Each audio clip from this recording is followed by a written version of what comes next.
ఎంత జగన్మోహన్ రెడ్డి అని పేరు పెట్టుకున్న ఇన్ని జగన్ నాటకాలు ఆడడం ఏంటయ్యా జగన్మోహన్ రెడ్డి గారు? అసలు మీరేం మాట్లాడుతున్నారో, ఏం చేస్తున్నారో, ఎన్ని డ్రామాలు వేస్తున్నారో మీకైనా అర్థమవుతుందా? ఒక డిక్లరేషన్ పైన సంతకం పెట్టమంటే ఎప్పటివరకు నేను క్రిస్టియను అని చెప్పని మీ నోటితో మీరే చెప్పి ఒప్పుకున్న వాళ్ళకి సడన్గా మానవతావాది అయిపోయారు, లౌకికవాది అయిపోయారు. ఇదెక్కడి విచిత్రము? టీటీడీ జనరల్ రూల్లో ఉన్నటువంటి ఇతర మతస్థులు ఎవరైనా వస్తే అందరూ ఈ ప్రపంచంలో ఎవరైనా సరే స్వామివారిని వచ్చి దర్శించుకోవచ్చు భగవంతుణ్ణి, అందులో ఎటువంటి సందేహము లేదు. కానీ ప్రతి మతానికి లేదా ఆలయాలకు వాళ్ళకంటూ సొంతంగా కొన్ని రూల్స్ ఉంటాయి. ఎందుకంటే ఆయా ఆలయాల పవిత్రతను కాపాడడం కోసం అని చెప్పని ఏర్పాటు చేసుకుని ఉంటాయి. మీరు నిజంగానే లౌకికవాది మానవతావాదని నా వాదం మానవత్వం అనేదో పెద్ద పెద్ద డైలాగులు చెప్పారు కదా. మీ మానవత్వం అంటే ఇదేనా? మీ లౌకికవాదం అంటే ఇదేనా? 4 గదులు కాకపోతే 40 గదుల్లో కూర్చొని బైబిల్ చదువుకోండి. మిమ్మల్ని ఎవరు వద్దన్నారు?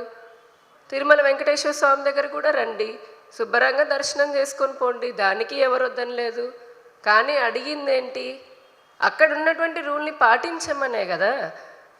మీకు తెలిసినటువంటి మీరు అనుకునే మానవతావాద లౌకికవాదం ఏంటి అంటే ఒక మతాన్ని ఆచరిస్తూ, ఇంకా చెప్పాలంటే మీరు క్రిస్టియానిటీని ఆచరిస్తూ పక్కన ఉన్నటువంటి హిందూ ధర్మాన్ని అపహాస్యం చేయమనా, అపవిత్రం చేయమనా? మీరు నిజంగా లౌకికవాదనంటే ఒక చిన్న సంతకము టెంపుల్ రూలే కదా, దాన్ని పాటించి వెళ్ళిపోతే మీ గౌరవం పెరిగేది కదా.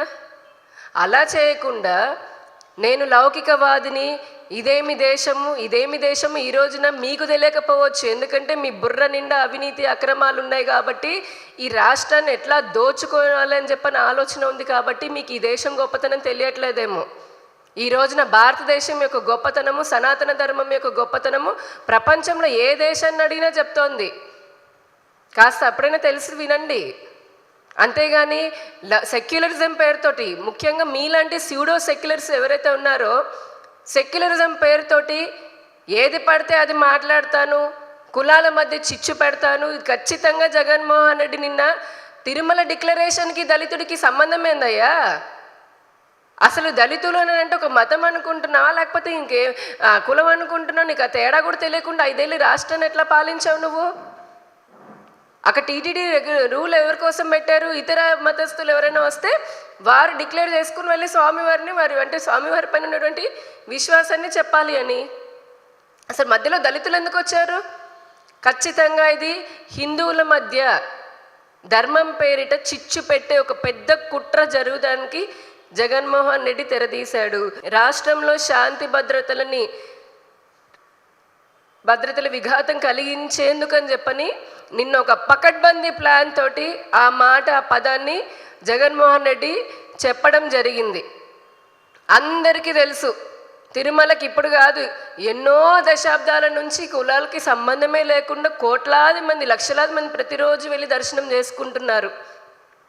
మీరు పాలించినటువంటి 5 ఏళ్లలో ఏ ఒక్క దళితున్నైనా సరే, హిందూ దళితుని టీటీడీ ఆపిందా? మీ వాళ్ళే ఉన్నారు కదా, చైర్మన్ లాగా నువ్వేసిన బోర్డు మెంబర్సే ఉన్నారు కదా. ఇది కేవలము మళ్ళీ చెప్తున్నాము, ఇది ఒక కుట్రకి దారి తీసే విధంగా ఆయన కుట్ర పన్నుతూ ఉన్నాడు. ఈ రోజున ప్రశ్నిస్తున్నాం, అసలు మీకు వచ్చిన ఇబ్బంది ఏంటి డిక్లరేషన్ సంతకం పెట్టడానికి? మీరు హిందూ కానని చెప్పేశారు, బయటకు వస్తే హిందూని, నేను ముస్లింని, నేను సిక్కుని, నేను జైనుని అని అన్ని మతాల గురించి చెప్పారు, గౌరవిస్తాను అన్నారు. ఇంత లౌకికవాది, ఇంత మానవతావాది మరి మీ 5 సంవత్సరాల పాలనలో 1000 సంవత్సరాల రామతీర్థంలో ఉన్నటువంటి రాముల వారి శిరస్సు ఛేదించబడి చెరువులో దొరికినప్పుడు ఎందుకు నోరు తెరిచి మాట్లాడలేదు? అదే అంతర్వేదిలో లక్షల సంవత్సరాల నుంచి పురాణాల్లో ఉన్నటువంటి అంతర్వేదిలో రథం దగ్ధమైనప్పుడు బయటికి వచ్చి ఒక్క స్టేట్మెంట్ ఎందుకు ఇవ్వలేదు? 220కి పైగా దేవాలయాల విగ్రహాలని వాటిని భేదించి అంటే ధ్వంసం చేసినప్పుడు, అర్చకుల మెడలోని జంధ్యాన్ని తెంపి పారేసినప్పుడు, మీ కార్యకర్తలు కొడుతున్నప్పుడు నీకు ఆ బాధ్యత అనిపించి ఎందుకు మాట్లాడలేదు? మీరు వేసినటువంటి 2 చైర్మన్లు టీటీడీలో వేల కోట్ల రూపాయల అక్రమాలు చేస్తున్నప్పుడు ఎందుకు ఆపలేదు? దేవుడు సొమ్ముతో మనము పరాచకాలు చేయకూడదు, వాటిని దోచుకోకూడదని ఎందుకు చెప్పలేదు? ఇవన్నీ చేయకపోవడం వల్లనే కదా, మీరు మాట్లాడకపోవడం వల్లనే కదా ఈ రోజున మీకు ఈ పరిస్థితి వచ్చింది. అందుకనే కదా డిక్లరేషన్ పైన సంతకం పెట్టి వెళ్ళండి అని చెప్పని అడుగుతోంది. మీరు ఆ రోజు నోరు తెరిచి మనోవేదనకి గురవుతున్నటువంటి కోట్లాది మంది హిందువుల పక్కన నిలబడి, వారి పక్షాన నిలబడి, మాకు జరిగిన అన్యాయం పైన మీరు మద్దతు ఇచ్చి మాకు న్యాయం చేసి ఉండుంటే ఈరోజు నీ పరిస్థితి వచ్చేది కాదు కదా. ఇప్పుడు నీతులు చెప్తున్నారా? ఏ సెక్యులరిజం అని అంటే హిందూ ధర్మానికి సంబంధించే వస్తుందా మీకు? మీలాంటి వాళ్ళందరికీ ఇదేనా? హిందూ పండగలు అంటే సెక్యులరిజం వస్తుంది, హిందూ ఆచారాలు సంప్రదాయాలు అంటే సెక్యులరిజం వస్తుంది. ఇదే మీరు సెక్యులరిస్ట్ని అని చెప్పని అంటున్నారు కదా. మీరంత గొప్ప సెక్యులరిస్ట్ అయితే మీకు ధైర్యం ఉందా, దమ్ముందా ఇతర మతాల ఆచారాలను సంప్రదాయాలను ప్రశ్నించడానికి? అప్పుడు చేత కాదు కదా. హిందూ ధర్మానికి సంబంధించే సెక్యులరిజం అనేది పుట్టుకొస్తుంది మీకు.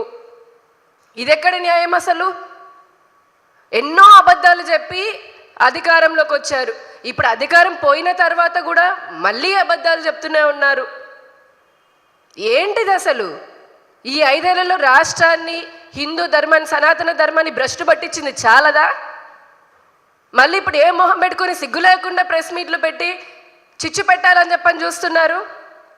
అసలు మీకు అంటే మీకు స్క్రిప్ట్ రాసిచ్చేవాడికి బుద్ధి లేదని అనుకుంటే మీ బుద్ధి ఏమైందయ్యా? మాజీ ముఖ్యమంత్రి గారు దళితులను ప్రశ్నించారు కదా.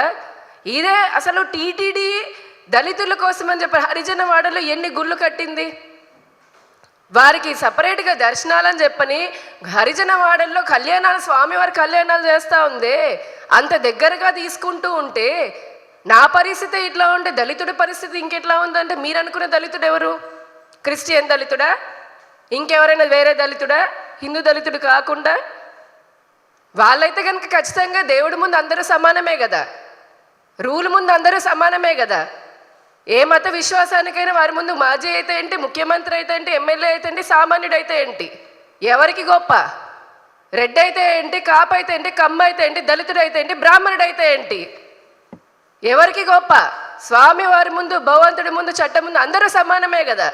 ఈ చిన్న లాజిక్, ఈ చిన్న పాయింట్ కూడా మీరు ఎందుకు మర్చిపోయారు? కులాలను ఎందుకు తీసుకువస్తున్నారు?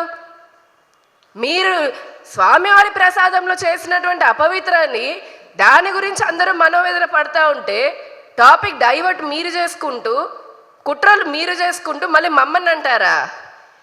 మేమేం మీలాగా సూడో సెక్యులరిస్టులం కాదు. గుర్తుపెట్టుకొని జగన్మోహన్ రెడ్డి గారు మా ఆట మాట్లాడితే బీజేపీ స్పందించలేదు, బీజేపీ పెద్దలు మాట్లాడలేదని అంటారు. ఏం మాట్లాడాలి? మాట్లాడలేదా? నడ్డా గారు మాట్లాడలేదా? మా జాతీయ అధ్యక్షుడు ఆయన మాట్లాడారు కదా, చాలామంది కేంద్ర మంత్రులు మాట్లాడారు కదా. ఇంకేంటి? మీరు చెప్పినప్పుడల్లా వాళ్ళు మాట్లాడుతూ ఉండాలా ఏంటి? మీరేమో తప్పు మీద తప్పు చేసుకుంటూ పోతారు, మళ్ళేమో ఎదురుదాడి మా మీద చేస్తున్నారు. బట్ట కాల్చి హిందువుల మీద, లేదంటే హిందూ సాంప్రదాయాల మీద అక్కడ టీటీడీ పెట్టుకున్న రూల్ పైన వేస్తున్నారా? నిజంగా చిత్తశుద్ధి ఉంటే అరే ఇంతమంది అడుగుతున్నారు కదా, ఒక సంతకం పెట్టిపోతే నేను కూడా నా నిజాయితీ నిరూపించుకున్నట్టుగా ఉంటుంది కదా భగవంతుడికి. ఆయన భగవంతుని మించి మీరా నేనా అండి? ఈ అహంకారంతోటే కదా 5 సంవత్సరాలు మీరు పాలించిన సమయంలో అన్ని జరిగినాయి దాడులు హిందువుల పైన. ఇదే అహంకారం కదా మీకు. ఇప్పటికీ అహంకారం చావలేదు. మా ధర్మం అంటే ఏ మాత్రము లెక్కలేదు. సనాతన ధర్మం పట్ల ఏ మాత్రము మీకు విశ్వాసం పక్కన పెట్టండి, కనీస గౌరవం కూడా లేదు. అందుకే కదా హిందువులు మొన్న ఎలక్షన్లో మీకు బుద్ధి చెప్పింది. ఇంకెంత బుద్ధి చెప్పాలి? విగ్రహం బొమ్మనే కదా, బొమ్మ కాలి రీతేంటి, బొమ్మ చేతి రీతేంటి అని మాట్లాడిన మీ లీడర్లు మళ్ళీ ఇప్పుడు వచ్చి అపర భక్తుల్లాగా చెప్పుకుంటున్నారు. మీరా విశ్వాసాల గురించి మాట్లాడేది? అసలు నా వైసీపీ అది కట్టింది, నా వైసీపీ ఇది కట్టింది, నేను ఇక్కడ టీటీడీ గుడి కట్టాను, నేను అక్కడ గుడి కట్టాను, గుడిలో గంట